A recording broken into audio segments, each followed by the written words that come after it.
Okay, now let's look at each of these statements together. So essentially last Friday, we started talking about trends, okay? And there are two different types of trends typically in time series. One is deterministic and one is stochastic. Now, I know that this might sound confusing at sort of like the first sight, okay? And in fact, these two different types of trends are one of the most difficult, I would say one of the most difficult area in time series, okay? So it's normal and it's completely natural to feel that the topic is hard. I mean, it is indeed hard. Anything when it comes to non-stationarities, about pinning down the specific type of non-stationarity, is one of the more advanced topics in time series, okay? So give yourself a bit of time to digest and engage with the material and make sure you read the lecture notes on this part, okay? So those of you who just came in, I give you 5 more seconds to scan this QR code. Okay, 5, 4, 3, 2,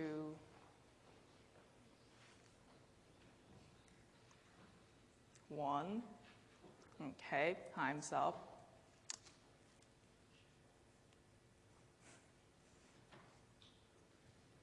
Good? Okay. Now, the first one.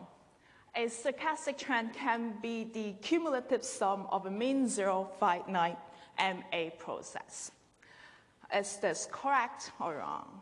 Okay, recall what actually is the definition of a stochastic trend. It's the cumulative sum of a mean zero stationary process. Then can this specific one characterized as a stochastic trend? Okay, this is a correct statement. First of all, a finite MA process, okay, moving average of finite order Q is always stationary, okay? And therefore, here we have a stochastic trend that is basically the cumulative sum of a mean zero finite MA process that is stationary. It satisfied the definition for a stochastic trend, okay? So just to kind of give you a bit more sort of detailed explanation of what actually constitutes a stochastic trend. So remember, we started with the general definition, okay? This capital W represents the stochastic trend, which is basically the cumulative sum of these lowercase w's, which are elements that comes from a mean zero stationary process, okay? So essentially we have two processes. One comes from the lowercase w, okay, which is our mean zero stationary process, and another one, the uppercase w, which is the cumulative sum of these lowercase elements, okay?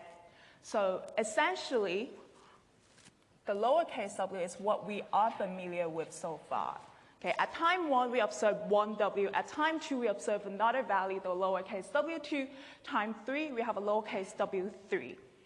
Each of this could be coming from, this w can be, let's say, MA1, okay? So we have W1, that is theta 1, U 0, okay? The immediate past plus the error term or the shock at the current time period, okay? Then W2, that is just basically theta 1 times the shock in the immediate past time period, U1 plus U2, okay? So basically each of these lowercase w's are the sort of comes from the process that we are familiar with. Now, what sort of forms the uppercase w in each time period? Think about it, okay? At time t being 1, then considering that that's the cumulative sum up to the lowercase t, here it's 1. So the stochastic trend at time 1 is just equal to the element of sort of if it is based on, okay, coming from that MA process. So the W capital 1 at time period 1 is just lowercase 1. Period 2, okay, remember it's the sum, it's a cumulative sum. So essentially at time period 2, let's write it a bit more explicit. So capital W1 is equal to lowercase 1. Now, at time period 2, we are summing from s equal to 1 to 2. So that is the lowercase w1 plus the lowercase w2, okay? And similarly, in period time 3, so essentially 2, in time period 2, it's the sum of the first two elements coming from the lowercase process. And in time period 3, then essentially that is just the cumulative sum of all the lowercase w up to time 3. So this uppercase W3 is equal to lowercase 1 plus the lowercase 2 plus the lowercase 3, and so on, which means up to a very general T, okay, that is basically the sum of all the lowercase w's up to time T. That will give you the uppercase WT, that is basically the MA1 at time 1, the MA1 at time 2, the MA1 at time 3, all the way to the MA1 at time T, okay? It's just the observations coming from the MA process at different time period. We sum over all the values in the process, okay? So this is the capital WT. And essentially, it's the cumulative sum of a stationary process. We know that each of these W's, they are stationary, okay? But when we sum over these stationary increments, this becomes a non-stationary process. To see this, we just need to check the first and the second observation in the stochastic trend, okay? Remember what actually is a stationary process. Constant mean, constant variance, and constant autocorrelation structure. Here, we know that these lowercase w's, they have mean 0. Then essentially, the uppercase w, okay, this is equal to the expectation of the lowercase, that is just 0. In period 2, okay, we also have that the uppercase that is equal to the lowercase, the sum of these two, which, again, each of these individual observations have mean 0. So the expected value of the stochastic process or the stochastic trend at time 2 is 0. Now,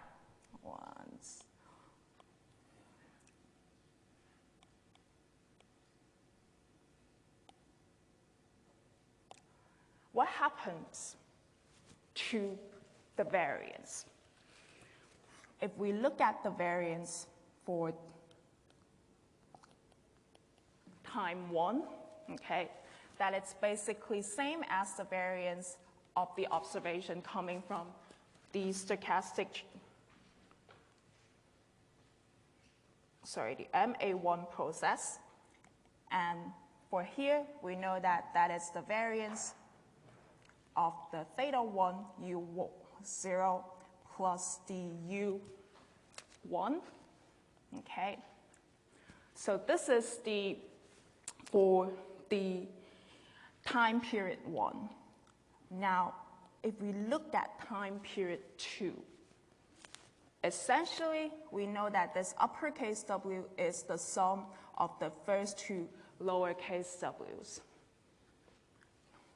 where we know that for the lowercase w1, okay, that it's theta 1 u0 plus u1, and we know that for the lowercase w2, that it's theta 1 u1 plus u2. Immediately, without actually solving the variance expression, we know that the variance will be different, okay? these two variances, they are different. So the variance is already not constant over time. Therefore, a stochastic trend process cannot be stationary. Okay? This is something you have to keep in mind.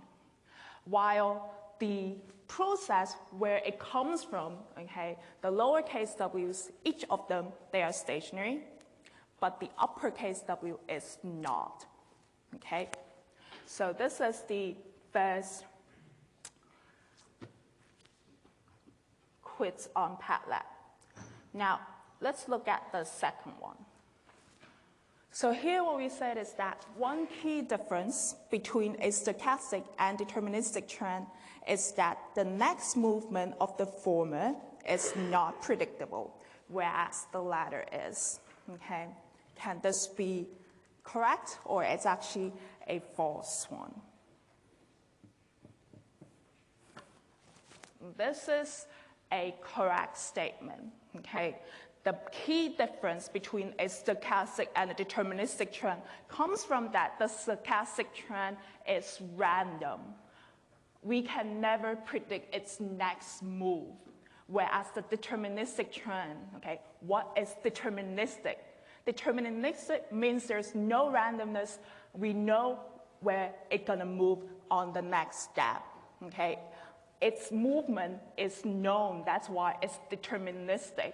Deterministic, by definition, has no randomness inside.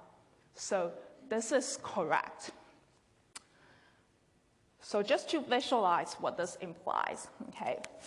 So on the left-hand side, we have we have a deterministic trend-only model, the linear deterministic trend. On the right-hand side, we have a random walk without drift. And essentially, we know that that is one typical type of stochastic trend process because the sum of all the shocks, okay, these U's, they come from the IID white noise. The white noise process, by definition, is stationary, has mean zero, and therefore the sum of all these shocks, they form a stochastic trend because it's the cumulative sum of a mean zero stationary process. Now, if we were to plot the deterministic trend and the stochastic trend against the time index t, then essentially, we are plotting this deterministic trend, okay? This is the deterministic trend, the delta times t. Suppose delta is 1, okay? Then essentially, we're just going to have a linear line with slope 1, okay? So the deterministic trend is going to look like this.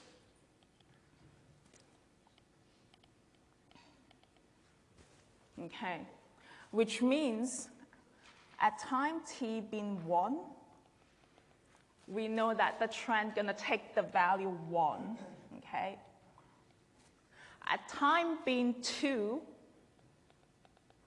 we know that it's going to take the value 2. So essentially, at each specific time, we know the specific value of the linear trend, okay? There's no tendency to depart from it because the delta times t has no randomness. It's only by adding, okay, a surprise shock ut that we allow the yt to randomly fluctuate around this trend. But the deterministic trend itself, the delta t component, no randomness, okay? It's just going to keep moving along this line forever. That is the deterministic trend. Whereas the stochastic trend, that's a completely different story, okay? At time t being 1, we might be here, okay? That is just the value of u1. In the next time period, it might go up, okay? Essentially here is the value of u1 and u2. The next time period, it can even go upward, okay? Where this is the sum of u1, u2, and u3. And then the next period, it could suddenly go down. Okay, there's randomness. We cannot predict its next move because each increment, okay, from the previous time period, it's complete surprise. The U is the shock. We can never predict its move, okay? So just to give you a bit more direct comparison. So here I've simulated a white noise process on the left, okay? And there are 20 observations, and we know that the white noise means zero, and it's a stationary process, so it's fluctuating around the zero. On the right-hand side, okay, we have a stochastic trend. The uppercase WT is the cumulative sum of all these white noise observations, okay?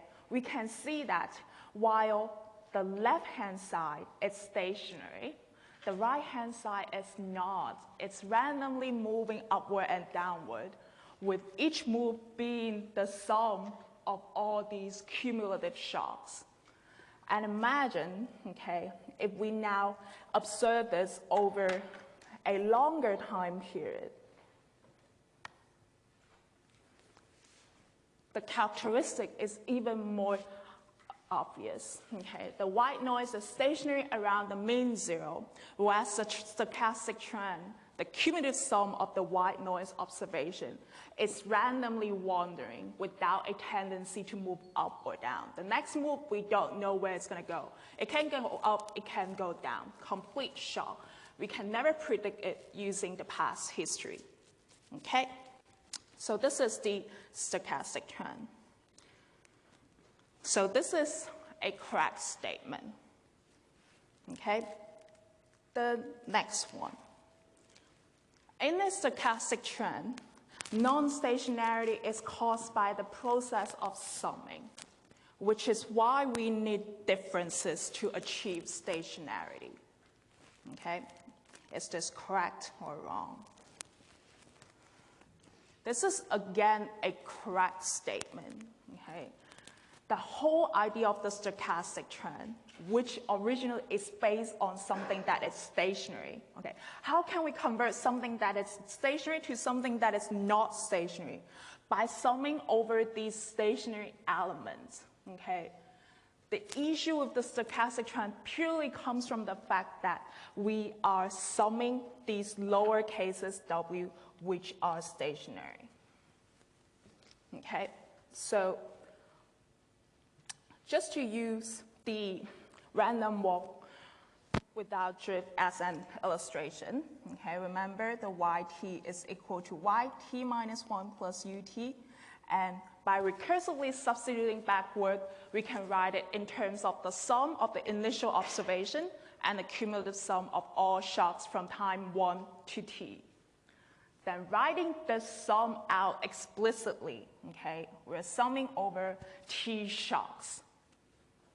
Now, think about what about the yt minus 1. Now, essentially, we have a similar formulation. Okay, it's still based on the initial observation, but instead of cumulating the shock up to time t, we cumulate the shock until time t minus 1. So this is summing from x equal to 1 to t minus 1 us. Okay, writing this out, we have the same y naught.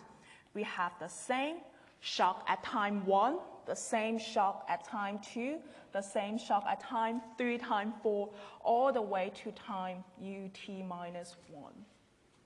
The only element that is missing, okay, is just the very last shock happening at time t. And therefore, because of this, if we take the first difference, okay, essentially subtracting yt minus 1 from yt. The y naught, okay, canceled out. The u1 canceled out. u2 canceled out. All these intermediate u's got canceled out, and the very last term that can be canceled out is the shock at time t minus 1, leaving only the ut, remaining in the first difference. The u is stationary, okay? Therefore, we achieve stationarity by differencing.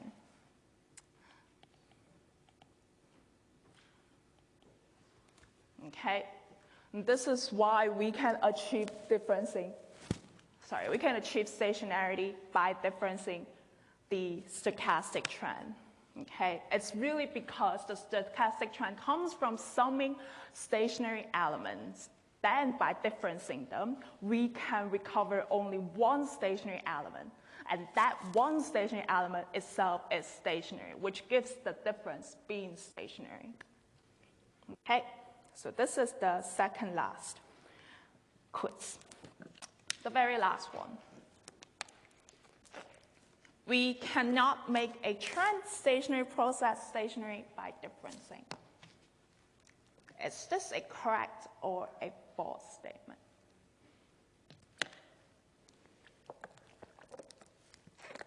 Okay. So just now we see that we can make a different stationary series stationary by differencing, because a different stationary series is essentially one with a stochastic trend. And now we're saying that we're looking at a trans-stationary process. So essentially a trans-stationary process, it's stationary around a deterministic trend. And the question is, can we make such a process stationary by differencing? And the answer is yes. Okay, so this is a false statement. We can make a trans-stationary process we can make a trans-stationary process stationary by differencing. Yes, we can, but it's not optimal. Okay? To see why we can achieve stationarity, let's look at the deterministic trend-only model. So at time t, yt is just delta times t plus the shock happening at time t. Now, for time t minus 1, okay, we have a similar structure. It's just delta times t minus 1 plus the shock happening at time t minus 1. Then now imagine taking the difference, okay? So let's just expand the expression for yt minus 1 first. So we have delta times t minus 1, expanding the bracket, that is just delta times t minus delta plus the ut minus 1. Okay? Now imagine if we take first difference. So again, subtracting yt minus 1 from yt. So the common delta t term got canceled out. Okay? What is left, okay, is the ut minus delta plus ut minus 1. Then rearranging, okay, we get, so we have minus, that becomes a plus, so that it's delta plus ut, okay, and we have minus and plus, so it's minus ut minus 1. Then essentially, we transform a deterministic trend-only model to its first difference, which is an MA1. Okay? This is essentially an MA process. And by construction, MA of finite order is always stationary. So this is stationary. Okay? Therefore, we can achieve stationarity by differencing a trans-stationary process. However, this is not optimal. Why? If we look at the original time series, okay, the deterministic trend ones, okay, yt and yt minus 1, there's no persistence, there's no correlation. If you compute the covariance between yt and yt minus 1, okay, now it's the covariance between delta times t plus ut and delta times t minus 1 plus ut minus 1. Remember, the t, the time index, is deterministic, no randomness. Given no randomness, no covariances, okay? So that the t terms do not matter. Then what is left is just the covariance between ut and that at time t minus 1. But then the shock, they come from the white noise process. No serial correlation. They are uncorrelated, okay? They come from white noise, okay? So essentially, yt and yt minus 1 are not correlated, okay? Essentially, there's no persistence in the deterministic trend only model. But once you difference the deterministic trend only model, the delta yt, okay, now depends on ut and also ut minus 1. If you write down the expression for the lag of the first difference, the delta yt minus 1 term, we have the same delta, okay? Now the ut becomes ut minus 1. The ut minus 1 becomes the ut minus 2. They are correlated, okay? These two are correlated because of the common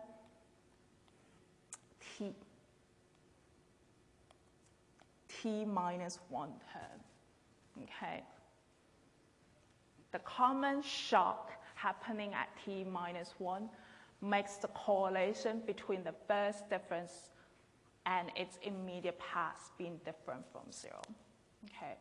So essentially, by first differencing, we are introducing serial correlation to the time series, okay? This is not optimal. Originally, there's no correlation at all, but now we introduce some extra correlation that we need to tackle explicitly, okay? This is not the optimal, the best way to eliminate the deterministic trend. And the best way to eliminate the deterministic trend is by directly subtracting the trend, okay? If you subtract the trend directly, that just gives you the ut, the shock, okay? This is stationary.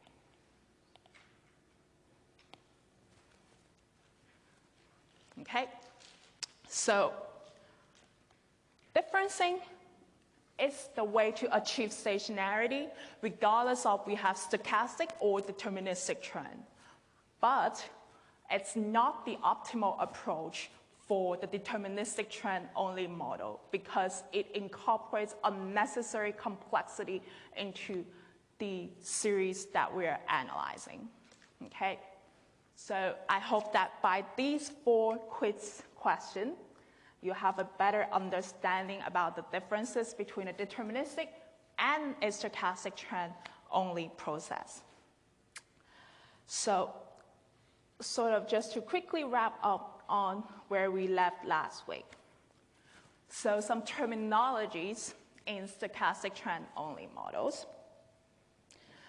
So we say that a time series that require differencing to achieve stationarity is integrated.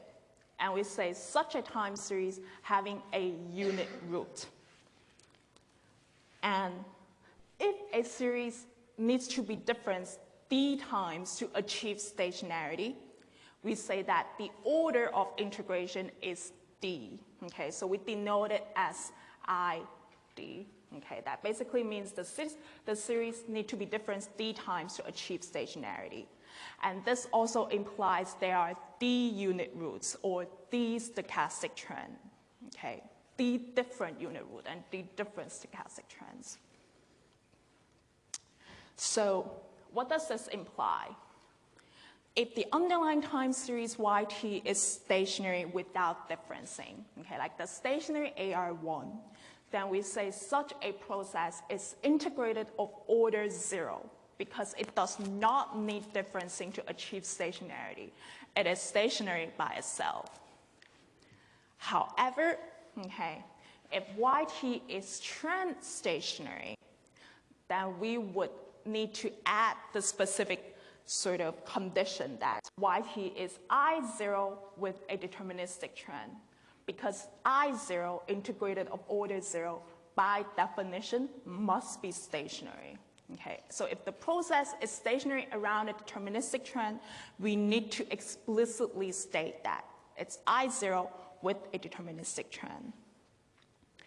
And if only the first difference is stationary, okay, so it means we need to difference y1s to achieve stationarity. Then we say the original series y is integrated of order 1, so it's denoted as I1. And its first difference, okay, the delta yt is I0 because it is stationary. Then similarly, okay, if we need to difference yt 2 times to achieve stationarity, then yt is integrated of order 2. Its first difference is integrated of order 1. Okay, this is because differencing yt once is not sufficient to achieve stationarity. Okay, so the delta yt is not stationary. We need to difference it again to achieve stationarity, making the second difference. Okay, the delta square yt. The second difference is the first difference of the first difference. Okay, it's the delta yt minus delta yt minus 1. So the second difference is integrated of order 0. It's stationary. Then what it means is for a random walk model, okay, we've seen that we only need to difference once to achieve stationarity. The random walk with or without drift is integrated of order 1. And its first difference is stationary, so it's integrated of order 0. And in practice, most of the macroeconomic time series, they're typically of order 0, of order 1, and really rarely of order 2 or even higher. Okay? So these are some terminologies. Now, some useful facts for AR models with stochastic trends. And these facts are really important for the topic that we're covering this week, testing for the presence of stochastic trends. Okay? So remember when we have an ARP, the stationarity condition is that the sum of all the autoregressive coefficients have an absolute value being 1. And we know that if this sum equal to 1, this is not stationary. Okay? So this is something you should always keep in mind. Now, the first new fact, the unit roots in an ARP process. And given that we assume the sharp, the U, they follow a white noise, an ARP model can have at most P unit root. Okay, so at most, we need to difference an ARP process P times to achieve stationarity. Okay. We'll see an example shortly. The second fact you should keep in mind is that if the first difference follows an ARP minus 1 process, okay, so if the first difference, let's say, follows an AR1, so we can model the first difference in terms of its immediate path. That must imply the original series, the YT, is an ARP with at least 1 unit root. Okay, so if the first difference is an AR1, the YT is an AR2 with 1 unit root, at least. Okay, that indicates non-stationarity. So to see this, if you look at the screen in the middle, let's do the maths together. So we have the first difference following an AR1. Now, what does this mean? This delta YT is the difference between YT and YT minus 1. The lag of the first difference is the difference between yt minus 1 and yt minus 2. Now, if you imagine moving the yt minus 1 from the left to the right-hand side of the equation, okay, so we take it to the right-hand side. So we have yt that is equal to alpha naught plus this gamma 1 times yt minus 1 minus the gamma 1 times the yt minus 2 plus the ut, and then we minus the yt minus 1. Okay, this is the same as what we had before, okay? And it's just that now we move the yt minus 1 on the left to the right. Okay? Then collecting the common terms, we'll have alpha naught plus the yt minus 1, okay, the coefficients are gamma 1 minus 1 times the immediate path of yt.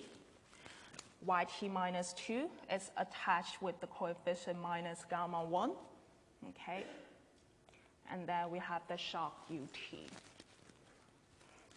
Now remember how we have specified an AR2 model, okay? We have yt equals to alpha naught plus alpha 1 times yt minus 1 plus alpha 2 times yt minus 2 plus ut. Okay? These are basically the same formulation. It's just that we use different notations for the parameters. Then the gamma 1 minus 1 is equal to alpha 1. Okay? And the minus gamma 1 is equal to alpha 2. And remember, okay, if the sum of the autoregressive coefficients is 1, we have non-stationarity. Look at what is the value of the sum here.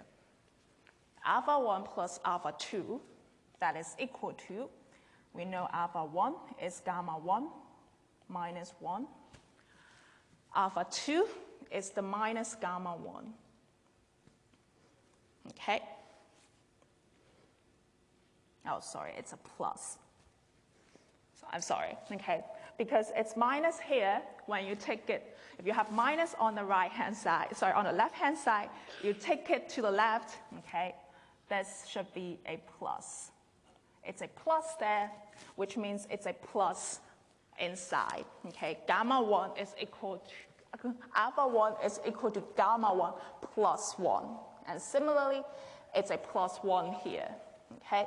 Which is why you have 1, okay? The two gamma 1s cancel itself out. So essentially, we have the sum of the alphas being 1, okay? So the yt is an AR2 with a unit root, okay? Because the alpha 1 plus alpha 2 is equal to 1. Now, how many unit roots can it have? We know that it can have at most 2 unit roots. Then how do we know whether it has 2 or it has only 1 unit root? That would depend on whether the first difference is stationary. Okay? Whether the first difference is stationary depends on the value of gamma 1. Is the absolute value of gamma 1 less than 1?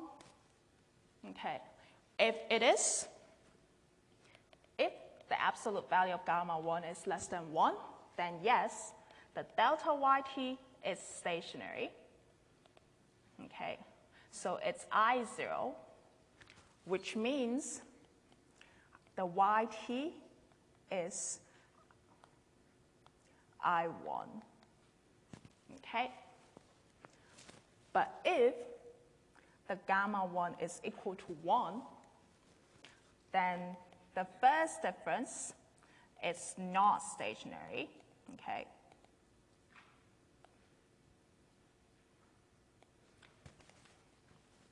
but its second difference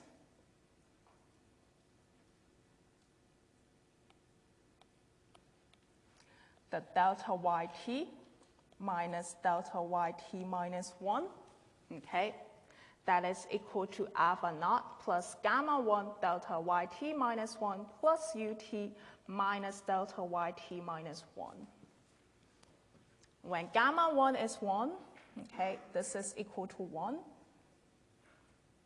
then this term is essentially delta yt minus 1. Then they cancel themselves out, okay? And what is left is just the alpha naught plus ut. So the difference of the first difference, which is what we call the second difference, this is stationary. Okay, so the second difference is I0, which means the first difference is I1, which means the original series is I2. So the original series yt, which follows an AR2, can have at most 2 unit roots. Okay, so that gives the fact that illustrates why an ARP can have at most p unit roots. And if the first difference follows an AR process, the original series must have a unit root. Okay, work out these maths yourself after the class. Okay, try to see it and practice with it, and you will see why. Just using the AR2 case. Okay, but if you have done the homework, you see the AR3 case, and that gives you another illustration on top of that. So that's the AR models with stochastic trends. So on this slide, what we have, okay, so I've shown you, so here I plotted three different types of AR processes. The green line is the AR2 with 2 unit roots. The blue line is the AR2 with 1 unit root. And the blue line is, the blue line is the AR2 with 1 unit root, and the red line is a stationary AR2. Okay? So we can see that the green and the blue lines, they're randomly wandered around, and that the green line is even more non-stationary compared to the blue one, because the green one has 1 extra stochastic trends. Okay, so it's really the stochastic trends that builds up the non-stationarity. The more stochastic trends the underlying time series have, the more non-stationarity it becomes. Okay, and here we have a time plot of the first and second difference for the AR2 with 2 unit roots. Okay, so the purple line is the first difference.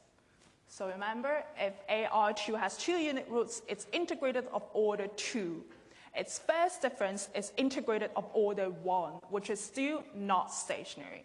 And it's also apparent here. Okay? The purple line compared to the green line on the previous slide, okay, it's definitely more stable, but it's still not stationary. It's the second difference, okay, which is the pink line, that resumes stationarity. Okay, so we can see that how differencing an AR2 with 2 unit root twice achieves stationarity.